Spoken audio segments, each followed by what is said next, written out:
On air! All right.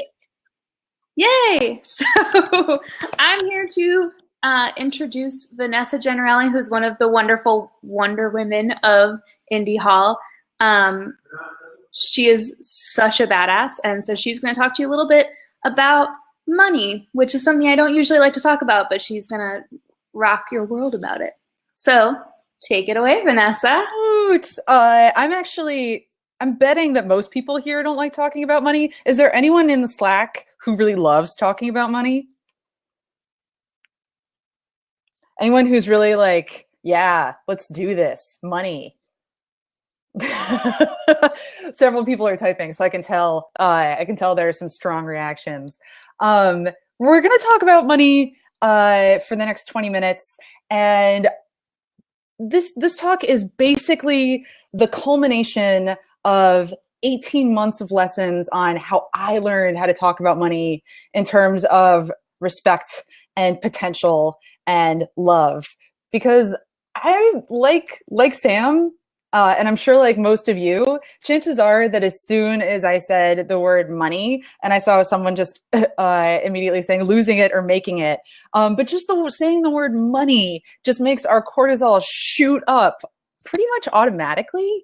And it's because money is something that seems to elicit fight or flight reactions from us. And we just want to get the fuck out of that situation as soon as possible.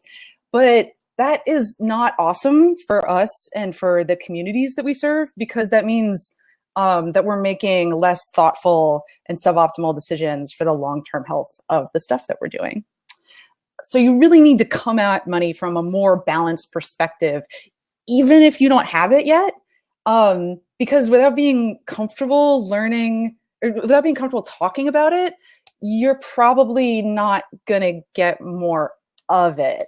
Which is important because you guys are going to be setting the culture of your co-working spaces, and there's going to be a lot of economic activity around there, hopefully. So if you start talking about money in terms of fuel for love, in terms of what money will enable, it'll help you make wiser choices at the outset. That's what we're going to talk about. But first, a little bit more about me. Flashback to 2 years ago. I thought that doing good in the world and making social change meant avoiding the world of money entirely. And Alex will tell you, we had many late nights up talking about for-profit, nonprofit, drinking whiskey. I just thought that the only way to accomplish good stuff, unbiased stuff, was through the work of nonprofits. And these are the organizations that I worked with. And if organizations with money say that, you worked for a flashy startup, or you were an investor, or even if you had, a small business, I was pretty dismissive because I thought that nonprofits were the only way to accomplish the change that I wanted to see. But over the past 12 months, I've been working at Stellar.org, helping folks understand the importance of a universal financial network. And my experience in digital financial services has really changed my perspective on money.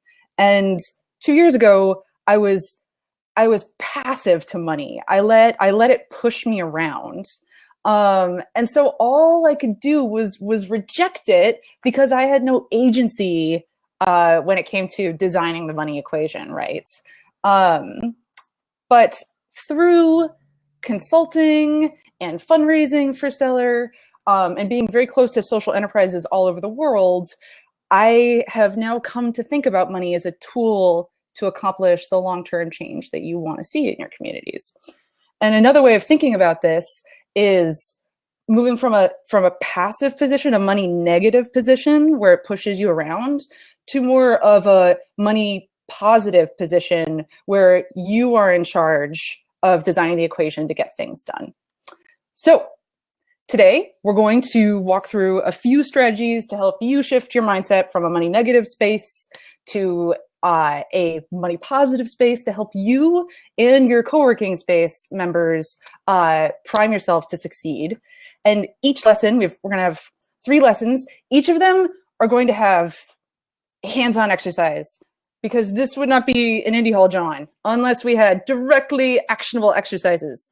So I'm going to ask you all individually to fire up an Evernote or a notepad or a pencil and paper, because there will be audience participation later, with the eventual goal of getting everyone comfy with the idea of running a small business, which isn't bad.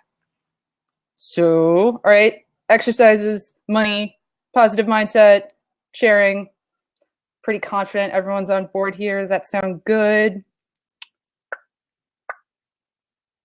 Okay, now for the most foundational of lessons, the building block with which all other lessons about money hinge upon, and that is that you have value.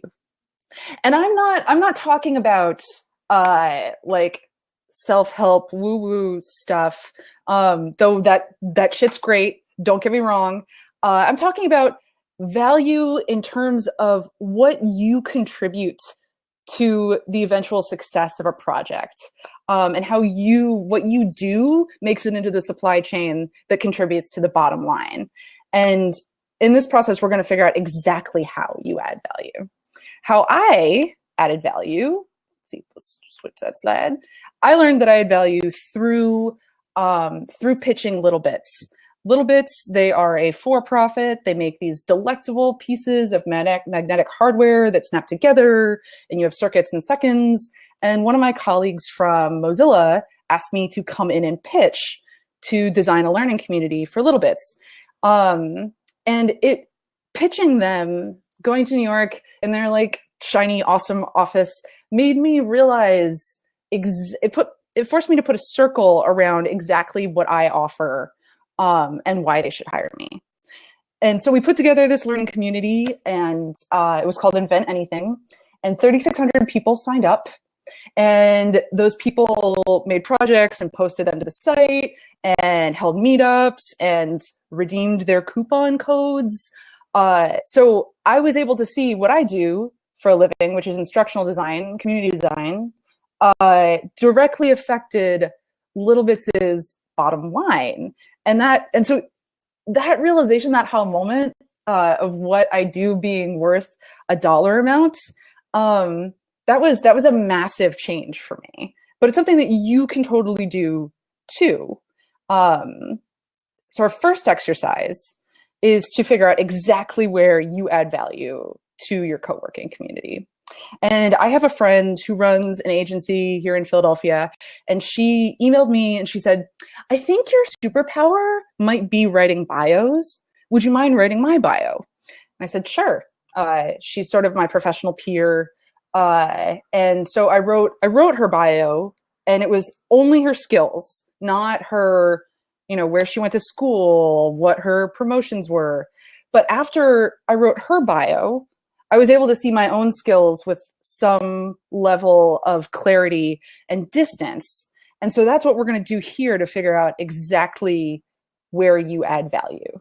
And so I want you to think of, in your private notepad or your Evernote or your pencil and paper, if you go OG about that, I want you to think of a person who is your professional peer, or perhaps you really admire them.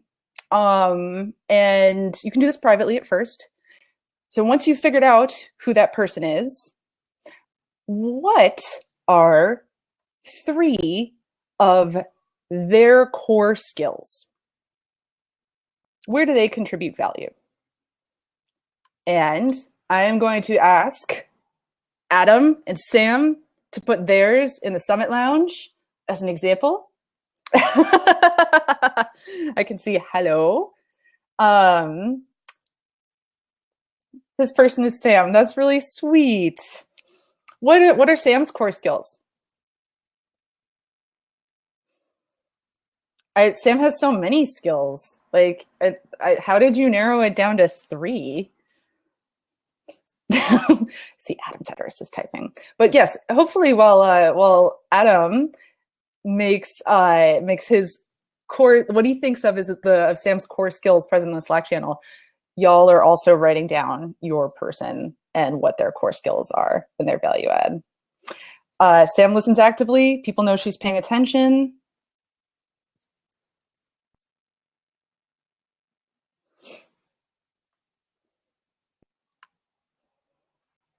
And then she speaks the truth. She is really good at that.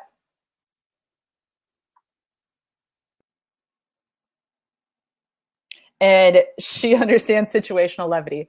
Those things are all true, and they're super valuable for a co-working space, because all those things mean that she can diffuse conflict and that people want to be around her and be part of the space. So that is one of the many ways that Sam adds value to the Indy Hall co-working community. Now that Adam has done this wonderful example, and I'm very touched that it's Sam, because I love Sam too, y'all are going to do this for yourselves. Write down your name. And what are 3 of your core skills? Where do you add value to the eventual success of your co-working space? If you feel open to it, you're welcome to share it in the Slack and the lounge. But it's not required. If you want to do some personal reflection is awesome. So I hope it's pretty clear at this point that what you do is worth a dollar amount, and it's pretty awesome that you individually can drive something forward, because we see so many co-working spaces giving away these free memberships to get people in the door, and that totally undercuts the value that your contributions offer. So it's sort of starting off on a money negative step with your members, like at jump, because you're already saying what I do and what I contribute, what we do and what we contribute doesn't have value. So yeah, we want to work on generating money positivity in those new member experiences, which brings us to lesson 2. Love helps get things done. Love is totally better than money, but love can help get money. Love can help raise money. And I learned this lesson. I learned this lesson when I started raising money in my first campaign, my fundraising campaign for Stellar. And I was really dreading it, because I just didn't want to have my hand out. It felt really awkward. And a friend of mine who is a fellow Indy Hall member, Auntie Sylvia, she took me aside and she said, Vanessa, you need to think about fundraising as asking people to invest in you. That's a vote in favor of the things that you want to accomplish in the world. And if you begin to think of money that way, you're going to begin to think about it in terms of potential and not scrambling or helplessness. So think about it as a vote for momentum. And I was like, okay, I can totally do that. I need to raise money for open source education efforts in Nigeria. And so I emailed 60 of my closest friends, and the subject line was an invitation to my wedding. And if you know me personally, you know that this is fucking hysterical. And it had a 100% open rate. Everyone opened it.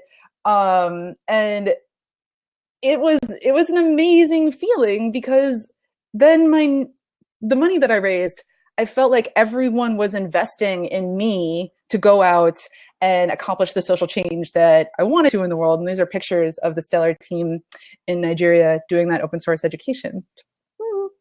Think about it as an invitation. So we're going to translate the money positive mindset into pitch practice. Exercise number 2. Okay, Adam, you're up. What do you need money for?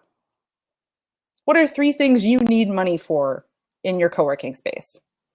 And you guys are all going to be writing this down too. This is exercise 2. So write it down in your private little notebook. What do you need money for in your community? You broke it. As for Indy Hall, though,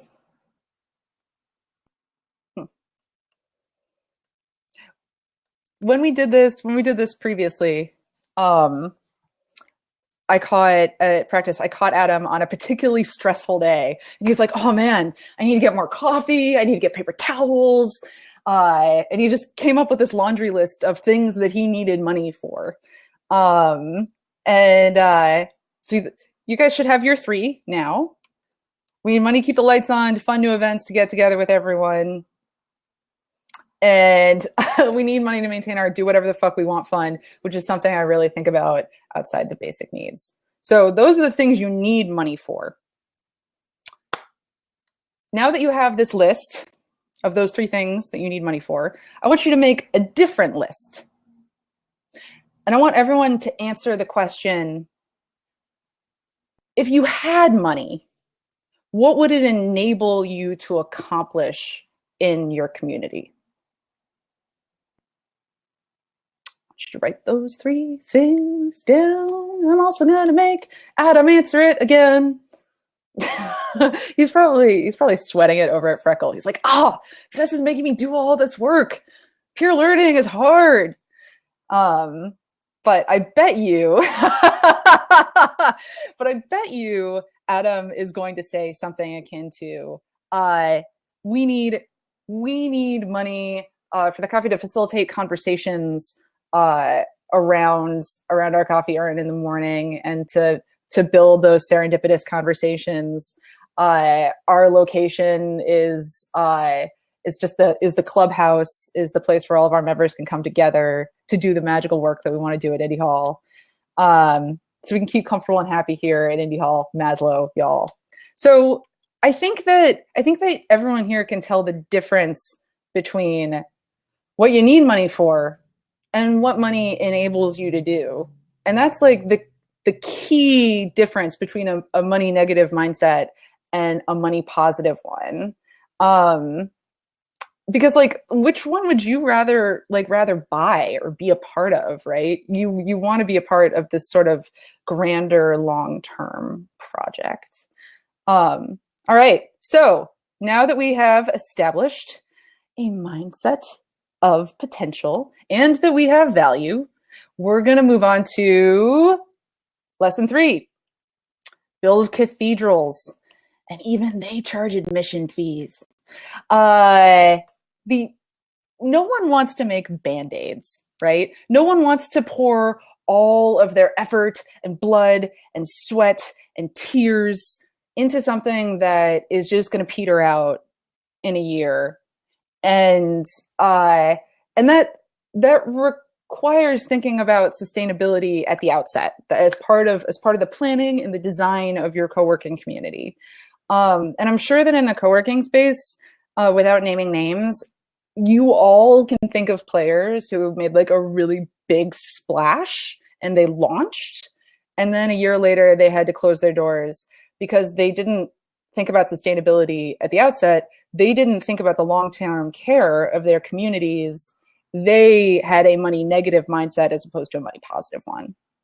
So we're going to talk about how did the long-term care of the communities that we serve and how a money positive mindset can affect that. And my story about cathedrals comes from Andela. Andela, they're an organization that I met in Nigeria, Andela Talent Accelerators. The closest corollary would be a technical boot camp. The whole, like, you go away for 6 months and pay 13 grand to become a junior developer. They're really different. Andela is a 4-year-long fellowship program where the fellows work on software, on live software projects, real software projects. Their clients are Microsoft and Udacity. And so they learn how to become part of remote teams.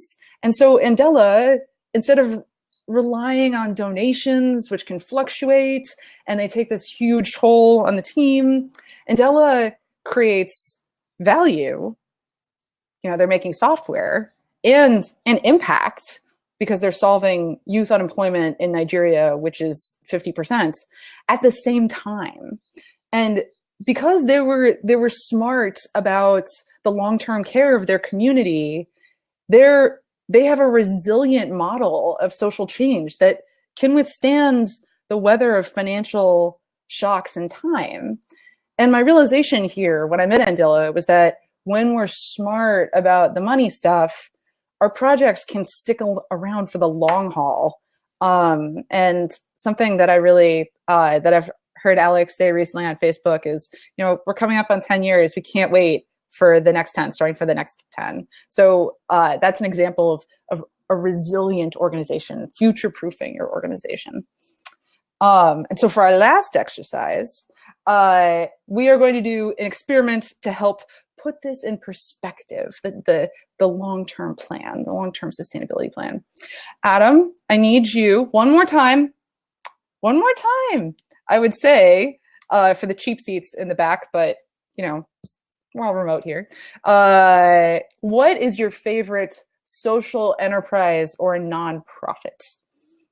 Could be Planned Parenthood, could be Wikipedia. This is a map of Wikipedia, those contributions.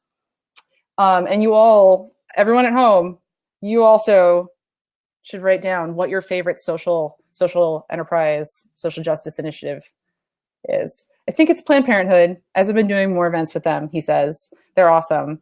Now, Adam, imagine for a moment that Planned Parenthood had the resources and consistent income of a bank. Imagine that Planned Parenthood was a bank. What could they accomplish in 20 years with the resources and reserves of a bank? Let's forget the FDIC for now and all the regulatory stuff. But what could Planned Parenthood look like? And you all at home, I hope you're thinking about what your favorite social enterprise could look like too.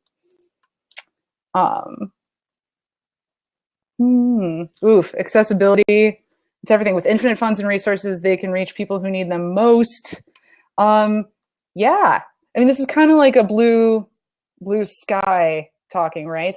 But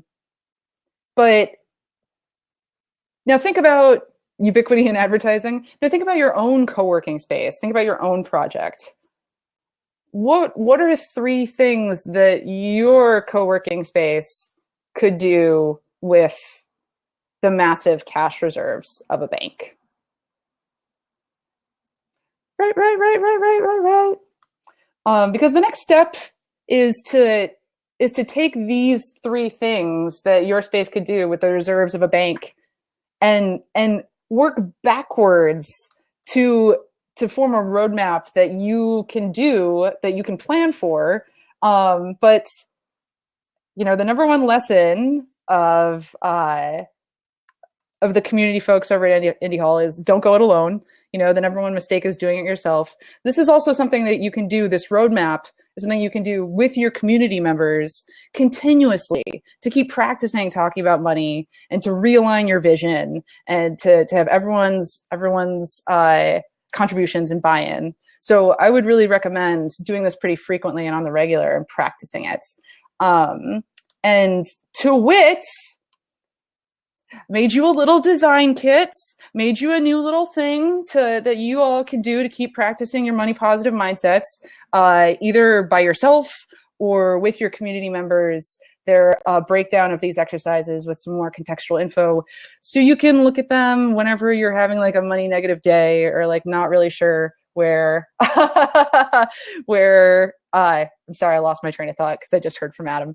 But to close it out, because I know that I'm over time, you know, we figured out your value add, worked on your positive money mindset, thought about future-proofing your organization. This is the money is fuel approach to make it less scary. And you might say, Vanessa, that's like a really privileged position, being in the driver's seat when it comes to money. And that's true. But learning how to talk about money is really about your independence and cultivating that independence and knowing that the freedom of knowing that what you have to offer isn't beholden to one party. And that, as I said, that's so important because you all will be setting the tone for this in your spaces. And I urge you to keep working on these lessons and exercises yourself, consistently, like toning this muscle so that you can cultivate money mindsets for the people who are around and set them up for economic success. And that's it. All right, I guess I'll be around in the Slack chat. Adam has that design kit to pass out, and I'll be around tomorrow too. Thank you so much, Mozzarella. You know how to reach me. I hope you enjoy the rest of the conference. Awesome. Thank you, Vanessa. Thank you, Vanessa.